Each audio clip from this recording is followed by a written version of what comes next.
Jim Vaseff, BARC, class of 71, AIA, who is vice chair of the Alumni Advisory Council. Jim's career focus has been on facilitating the public policy process in both urban and small town environments, coordinating the resources of communities and public and private entities to create development that works for the long term. His presentation, The One Architect in the Room, explores a case study from 1982, the early redevelopment of a Main Street town, Tifton, Georgia. Ashley Tannenbaum, Director of Collaborative Practice at the BAC, will moderate that session. Hi, everyone. Welcome to The One Architect in the Room with Jim Vaseff. My name is Ashley Tannenbaum, Director of Collaborative Practice at the BAC. I'm thrilled to be joining you all today. Jim, you can now take it away. Okay, thank you very much. The only architect in the room. We've got two clients and two cultures. I worked in a public forum with a private payroll. Pretty good deal to do. A lot of fun. I'm going to dive right in. 15 years into my professional career, 1982, I was recruited with a big utility to work with their community development department. And I'm going to tell you a case study with Tifton, Georgia. It's about 3 hours south of Atlanta, and a very good little town. It's been very accomplished with a number of things. And so I landed in there, and it was the mainstreet program started in 1980, and the state of Georgia was one of the first classes of all of that. And nowadays they have about 100 Main Street towns. So coming into the town, everybody knew this was going to be a good candidate for it. The last thing I would do was to pitch the Main Street program straight off. The Organization, Promotion, Economics, and Design. I call it op-ed so the reporters can remember it, because it can be overwhelming when you're meeting these people and say, well, you're going to have a manager. He or she will have a little office and staff. You have some space for them, and et cetera, et cetera. And the numbers are low compared to today, and it costs about $60,000 a year. They would have just run off and panicked. So what I wanted to do was to build some successes and confidence, and they're quite capable of doing that. And so I set up a series of meetings that we would do. We had a perfect storm for this development. The 76 Tax Act gave significant tax credits and write-offs and other things for certified historic preservation projects, and that would be for residential and commercial use. The towns had development authorities, could have a downtown development plus an industrial development authority. They could issue tax-exempt bonds. There are quite a number of tools that were there. So the first thing I was going to work on was getting that energy into rehabbing buildings in the town. And so I had a lot of fun with that. And as an architect, I put the pencil and the vellum in a drawer and closed the drawer. It's a process that takes humility and patience. Some of you might want to self-cancel on that one. I'll leave that to you to decide. We're all architects, we know. Basically, I was the job captain for them. In other words, they had the talent, they had the connections, they had the skills to do what we're going to do. And I'll tell you some stories about that because that was kind of fun. The meetings had various groups. You could have the attorneys, the accountants, owners, investors, banks, builders, merchants, and some of them I paired together because they had a good touch. The first meeting was with the accountants and the attorneys. Both of them are dealing with people in town, most of them with means. In other words, they're dealing with the states, they're advising people on their current investments, everything else. And so I gave them that talk. And what was most interesting, they were the group that in the middle of the meeting, they started putting deals together. They began to figure out, well, Mrs. McGillicuddy has that old Victorian house in the edge of town and she rents it for $130 a month. It could be redone and could be quite a nice place for someone to live or work. And so that was fun to watch the dynamics of that happening. With that, I went through all of those meetings and I said, okay, now I'm open to discuss anything with you guys, kind of like your breakouts. And that was the key to it because I could see some of the people were already beginning to think things. And they wanted some confidence that they had an idea they wanted to exercise, and they wanted to make sure they could do it. There was one fellow that was really really important with this. Harold Harper was a surveyor, and much like Abraham Lincoln or George Washington, he knew he knew the whole land. He knew the soils, he knew everything, he knew the zoning, and he was building things like a residence inn next to the hospital that was out in the county. All of his stuff was out in the county. He didn't even look at the town because he just, for any number of reasons you can imagine, he didn't want to be bothered with that. But I could see him in the meeting where the gears were turning, and then I had a meeting with him by himself. And basically, doing this stuff is like throwing a match in a tinderbox. They all began to make things happen. And Harold took on the town and very quietly assembled properties. It was very unusual to find any residences in town. We found a nice little old building right in the corner downtown that had been an apartment building, and made that into another apartment building, also a little bit of a hotel with commercial space. And he just started going along. The biggest project was the Mayan Hotel, marvelous hotel down in the 20s. It had been empty for a long time. It took him a little while, but what he did was to end up with the city hall in there, restaurants, shops, any number of other things, and it's a landmark in there. You'll see it on their website. You can have some fun doing all that.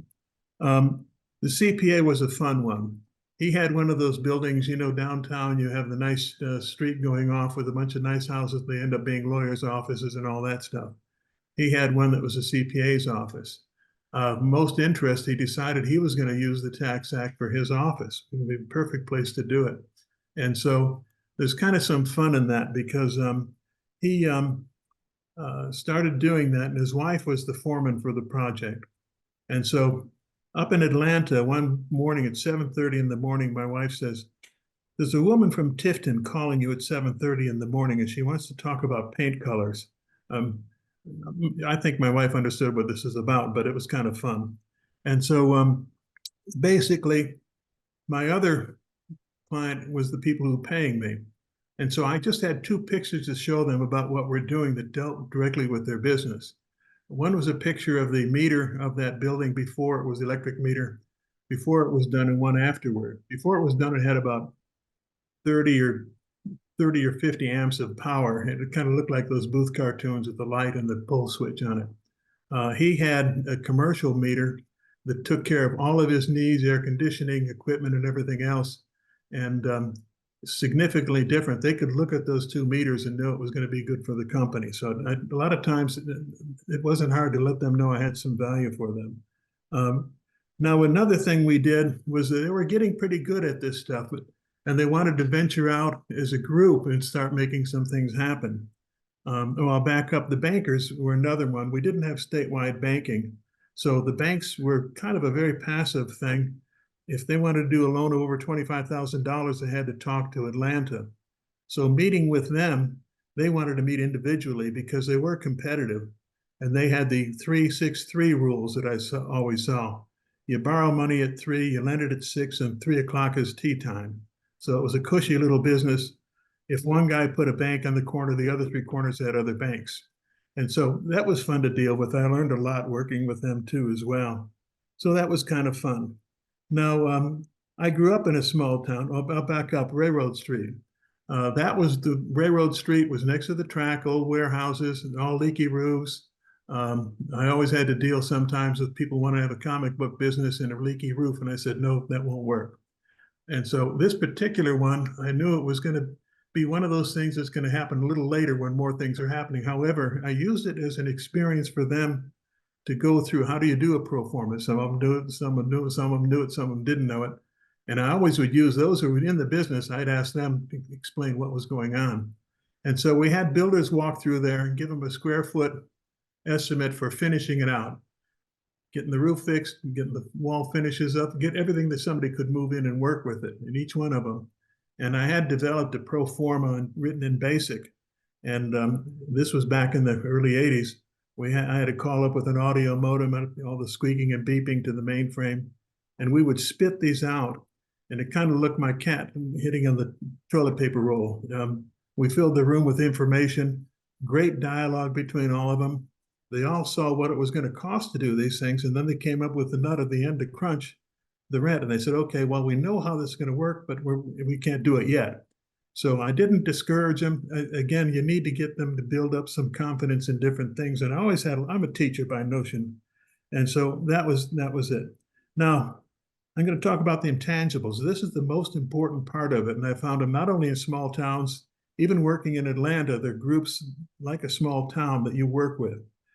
In the small town, the citizens start their team building at kindergarten. K through 12 is team building for them.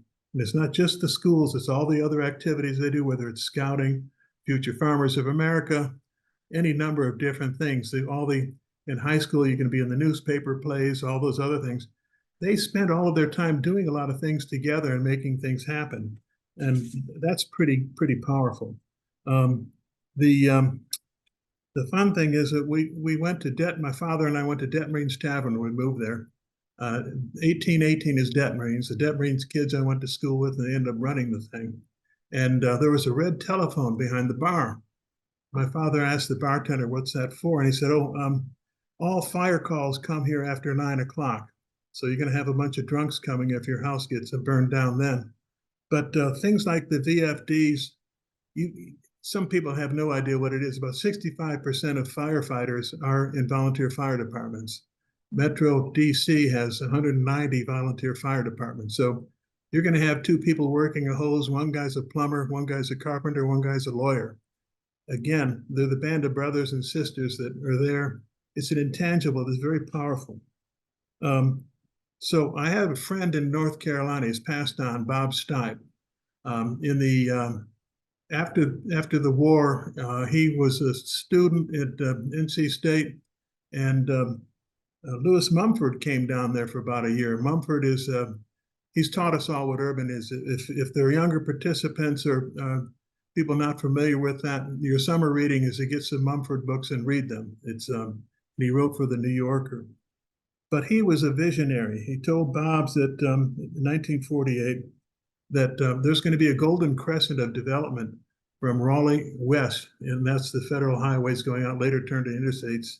And Bob was a little puzzled. How do you know that? He goes, they had the best JC clubs around. The junior JCs were from 18 to 40 years old, and it's a leadership development program that comes out of from Chambers of Commerce. I always just thought it was just kind of another civic club where they played darts or something, but very important. And sure enough, that Golden Crescent happened. So that did give me a better understanding, because Bob told me this in 75, that I said, and then all of a sudden I realized he was articulating it. The process of revitalization is revitalizing the people. The bricks and the mortar are incidental. So that's where the architect has to be patient and do that. Over the next 12 months with Tifton, they began to get pretty good successive work. But they were puzzled. They said, well, look, Jim, we've done all this stuff. We know the buildings, we know their history, but outside of those nice buildings we've done, the rest of it looks pretty rough. There are train tracks that crisscross it, because that happens in that part of the world. Open spaces, quite a number of things in the public realm that need attention as well. That's when I said, I told him about op-ed. I said, you'd have a manager, he or she has an office and a staff, went through the whole thing. And they said, what's it going to cost? And I said, what's it going to cost? About $50,000, $60,000. Oh, is that all? So they came right in and they started the Main Street program. One of the things that comes from this is that their first manager was a fellow, Bruce Green. He's down in Valdosta. And I had worked with him a couple of years earlier. He wanted to get into preservation and do it. He ended up being the Main Street manager. And typical of a lot of them, he was very successful with it. And the town ended up kind of making him the town planner. They also put him out on the strip to take care of those buildings in a kind of a morbid mall. He ended up running the whole Main Street program for the state. So that's the trick. That part of the other work I was doing, there are a lot of good, talented young professionals that were getting involved with Main Street. And the resource panels were the things that most of them did it. And so, again, I was putting on my teacher's hat and working with those in the resource teams. I'll get to that a little later. Now I want to get to the people that were paying me for all this. Georgia Power, been around for over 100 years. And in the early 20s, they had an industrial development department with an office in Manhattan. They were recruiting business and industry to come to the state. And to this day, that still happens. Now they call it economic development. And the state of Georgia over the past 4 or 5 decades has always been in the top 10 for this kind of work. Post-war, the company decided, well, we've been pretty well with this industrial development, but we need to work up our inventory of towns. And so they had started community development.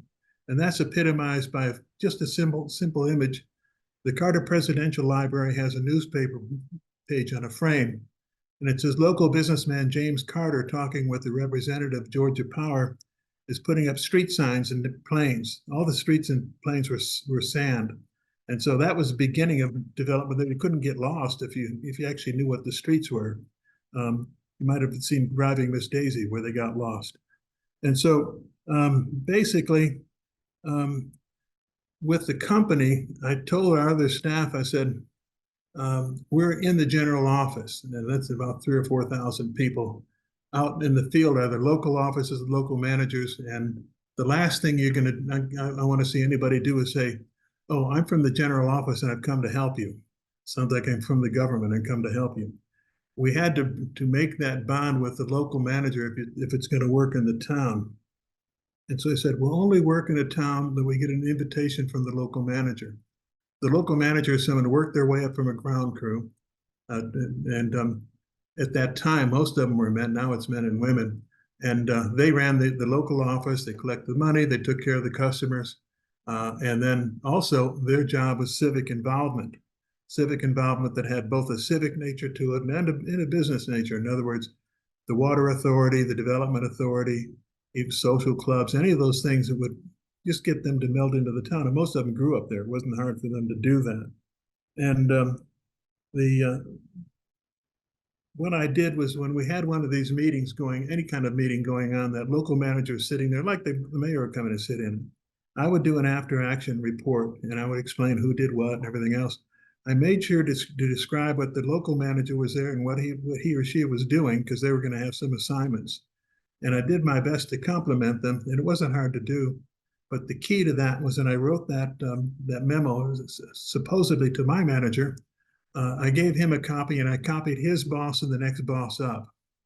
And all of a sudden he was calling the other managers and said, look, you need some of these people from community development down here to help you, because they're going to help you and your town. So that word of mouth, that he was doing it for us, and that was kind of fun. I was involved in Georgia Downtown Development Association, Association of County Commissioners, Georgia Municipal Association, all of these other things that dealt with cities and towns. And so you had a statewide deal and you had working with the communities as well. Now the resource teams were that key where we begin to spawn off quite a number of very talented people and their various niches that they followed that basically were tied to Main Street. You'd have if you've been on a resource team, you're there for about a long weekend and you begin to map out, this is your town, these are the kind of things your op-ed ought to be working on. Some of the things that kind of the teaching realm of it was in Americus, Georgia, which is near Plains. There's a marvelous building called the Windsor Hotel. It was a Richardsonian Romanesque pile of marvelous architecture and brick. And when it was first developed, it was kind of a white elephant. It had always been kind of that big thing in town that it was overwhelming. Well, the people in the resource team wanted to say, let's do the hotel first and then bring everything in. And I said, well, that's pretty good, but that done would be about $6 a square foot. And your buildings there, the comic book store I talk about, is $1.50. And so basically what you need to do is get those smaller properties, which are easy to make happen, get them invested in, get them working. When they start getting up to $3 or $4, maybe $5 a square foot, then you can talk about the hotel. And that's basically what happened. In fact, it was so successful, the Main Street manager ended up taking that on as her own project and put in quite a number of functions. She scrounged and looked for a number of programs to do it. The locals established a stockholder company, and basically you had the hotel, you had restaurants, you had elderly housing, you had low-cost housing, any number of different kind of programs with it, and a smorgasbord of things, and it was a marvelous experience for them to do it. One of the things I did, now going back to the company, again, I had to show my value to them. After we're rolling along with Main Street, I would ask the Main Street managers to just give me a number each quarter of the number of square feet that you have that you've improved your town with. And I could easily come up with about 250,000 square feet every quarter. The revenues for commercial properties for the power company were $1.62 a square foot. So you can take that 250,000 and multiply it and figure out what the revenues were. So Hi, Jim. I just want to let you know we have about 2 more minutes left. I'm right at the end. Okay. Yeah. So in other words, I could prove my value both in the intangibles, the public affairs, and the money. We now have about 100 Main Street towns in Georgia, and then we have kind of another group of smaller ones that are doing Main Street things, but they just weren't as big enough to do it. But I look forward to questions afterward. Thank you very much. I hope it has made sense to you. Thank you. Awesome. Thank you so much, Jim. I actually have a question. If other folks have questions, please feel free to add it in the chat. But I am a teacher of community engagement, so a lot of what you said rings very close to my heart. Great. And I heard you mention a few different things as you were speaking. You talked about kind of building confidence in the communities that you're working in, and how you view yourself as a teacher when you're working with others. Mm-hmm. There was one moment where you described working with the community, and you said that just by empowering people, it was kind of like a match in the tinderbox, and it kind of made things happen. Yeah. What would you attribute that to? Like, what was your secret to lighting that fire? Well, it was those meetings, and then it was those intangibles of them doing things. In other words, they already knew, oh, I could talk to so-and-so because he's the lawyer for Miss McGillicuddy, that kind of thing. In other words, I couldn't, you can be McKinsey and write up a report. You can never know any of this stuff, unless you wander around and talk to people.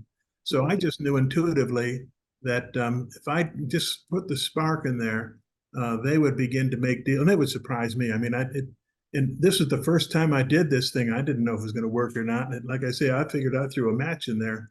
And so I had confidence, but having been that experience living in those places, that, they're going to make some things happen. But it's a very good question. What would you consider the greatest success of this project? When you look back on it, what's the one thing you're most proud of? Well, it helped me verify what I was doing. And in fact, I had a low fellowship at the GSD afterward, and I facetiously told them in my application that I knew how this worked. I wanted to see if I could make it work in theory. So, and so I had some fun with it. But I was able to translate that into bigger projects. I did the 3 largest rezonings in the city of Atlanta after the Olympics. And even there were their own little villages. And that was the public policy process. And again, it was the whole thing of getting them to talk. We had everybody that was for and against any of these things. And from an urban design point of view, I could have written the specs for it in an envelope. But we needed everybody to know that and be comfortable with it and do enough homework with it. And it took a year or two each. Some of them were pretty big. That they could go to the city council after they've been to the planners and everybody else in the council, the politicians say, well, who's for it, who's against it? And bingo, it would happen. And then again, that was where most of the meetings, I was just sitting there while they're talking and then coaching them through all of it. And there were staff that were doing the drawings of the trees, benches, and lights and all that. But it was just a process of knowing and being confident that if you've got a good idea, it's going to work. You just have to discover it, much like scientists are discovering physics all the time. I like that. Being open to discovering. That's great. Okay. You mentioned the Lewis Mumford as a resource.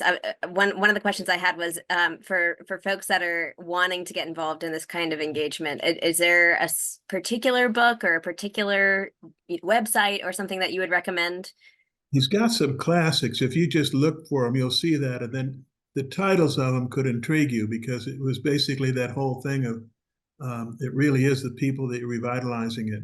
So go ahead and look. You can go to Amazon or anything else or read a bio of them. And like I say, it would be good summer reading because he's the one that said cities are people, and that worked with his Golden Crescent. And like that, I felt pretty good that I can't say I invented it, but I was glad to know that somebody was talking about that because that's what I felt. That's great. Okay, I think we might have time for one more question. And it might take a second, but if the folks in here today walk away with one takeaway from what you shared, from the story you shared, what would be the one thing that you hope they remember? Okay, synergy. When you have those meetings, you have synergy. My measurement of synergy, and sometimes I tell them at the beginning, is that you're going to build something in this meeting or this series of meetings. And what it is, nobody brought that into the room. What you're going to take out is what you developed, what you designed. That's synergy because you discovered something that they did. And then for the execution of that, they own it. It wasn't like I told them to go do this stuff, op-ed and all that. So looking for that synergy, you have something that nobody brought into the room. When you left, you had it, something that was something you built. That is my biggest takeaway.